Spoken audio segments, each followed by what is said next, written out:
Guys, we're back with the KX 500 SAGA.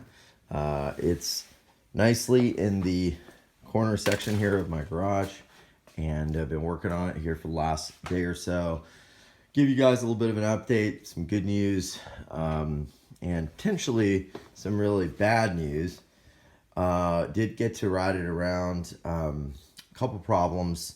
Number one, obviously you may remember this brake was sticking, and I think what that is the piston in here is probably corroded, or there's just some dried up brake fluid gunk that's not allowing that piston to move, and it's having to push through. But this janky lever as well, this is like one of those Amazon levers. I'm not sure if that's doing it.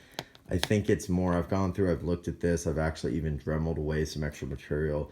I think it's the piston in there. So I'm going to rebuild these or get another one, which should be good because on a 500 you definitely want to have a good brake. And there's no leaks in the fork seals or anything like that. The rear shock is good. There's a lot of sag. Probably need to adjust that. I did manage to like go through and do a little bit of touch-up work and a little bit of cleaning. I had an issue with the rear brake sticking, and this spring was all messed up. It had stretched out, so I went in and I, recurved one of the ends of the spring.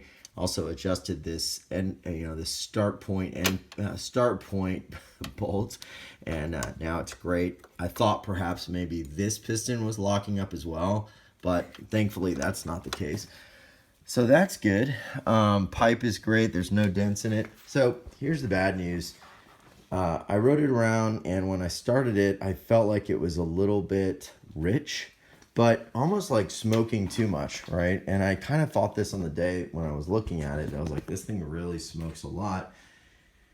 And I thought, well, maybe it's been sitting. So I was kind of working on the bike a little bit, cleaning up the ignition side cover, and took it off and degreased it and stuff. And I was like, hey, let me grab the flywheel and just see if that thing moves, right? Make sure it's tight. Because if the flywheel's tight, then we know that our lower crank bearings, the ones that go into the cases, those are tight. Grabbed it, and up and down there was play. I mean, you could hear the clicking, the clanking. It was loose. So what I'm thinking, and you guys correct me if I'm wrong, or girls too, is that the crank bearings, the lower end rod bearings, are worn, and because of that, you also blew a wet side crank seal. That's why we've got a lot of smoke, and I'll have to start it up for you guys so you can see it, and that's what's going on.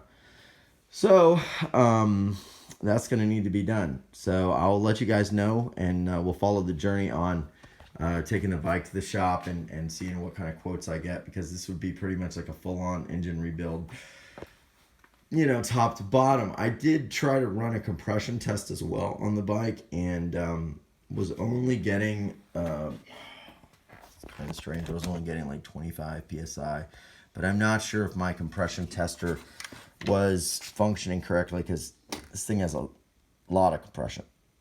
So I think that my compression tester was not functioning, but like I said, we'll find out. So if you guys buy a used bike, the best thing to do, if the owners will let you, run over here. This is our trusty Tri-Z.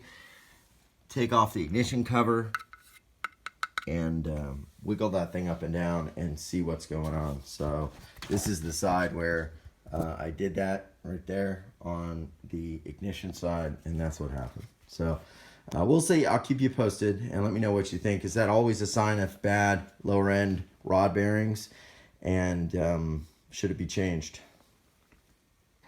Thanks, guys. If you like the content, hit like and subscribe.